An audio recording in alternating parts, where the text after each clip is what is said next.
लीजिए finally power star Pawan Singh का चौथा देवी गीत लॉन्च होने जा रहा है, वो भी शुभला फिल्म्स के ऑफिशियल यूट्यूब चैनल पर, जिस एल्बम का नाम है माई मोर दुलरी, जिसके लिरिक्स लिखे हैं अरुण बिहारी जी और म्यूजिक दिए हैं छोटू रावत जी और परिकल्पना किए हैं दीपक सिंह जी। जी हाँ, ये कल गाना लॉन्च होगा शुभला फिल्म्स के ऑफिशियल चैनल पे, जिसमें पावर स्टार पवन सिंह और एक नई गायिका जिसमें आपको सुनने को मिलेगा, जिस गायिका का नाम है सोनम शर्मा।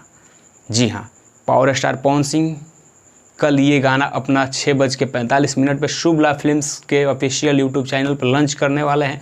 तो जैसे आप लोगों ने पावर स्टार पवन सिंह के 3 गाने बैक टू बैक देवी गीत सुने, ये चौथा गाना कल भी रिलीज हो जाएगा। और आपको एक और गुड न्यूज़ बता दें कि इस बार पावर स्टार पवन सिंह विदाई गीत भी लेकर आ रहे हैं। जी हाँ, आप सब जैसे कि पता है कि पावर स्टार पवन सिंह विदाई गीत के सबसे बड़े स्टार माने जाते हैं, सबसे ज़्यादा किसी का विदाई गीत बजता है तो पावर स्टार पवन सिंह का आज से 15 साल पहले का भी गाना बजता है। तो इस पर finally power star Pawan Singh ने डिसाइड किया है देवी गीत का विसर्जन गीत भी आएगा। जी हाँ, यानी विदाई गीत आपको सुनने को मिलेगा पावर स्टार पवन सिंह के आवाज़ में।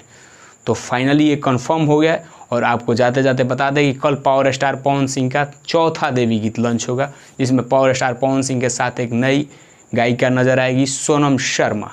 और ये शुभला फिल्म्स के ऑफिशियल यूट्यूब चैनल पर लॉन्च होगा 6:45 में, जिसके लिरिक्स लिखे हैं अरुण बिहारी जी और म्यूजिक दिए हैं छोटू रावत जी और हर बार के भांति परिकल्पना किए हैं दीपक सिंह जी। तो आप लोग को ये कल सुबह 6:45 में शुभला फिल्म्स के ऑफिशियल चैनल पर मिलेगा। तो आप लोग प्यार दुलार ढेर सारा आशीर्वाद इस गाने को दीजिएगा और मिलते हैं आपसे अगले वीडियो में। तब तक हमारे चैनल को सब्सक्राइब कीजिएगा और घंटी वाला बटन भी प्रेस कर लीजिएगा। जय हिंद, जय भारत।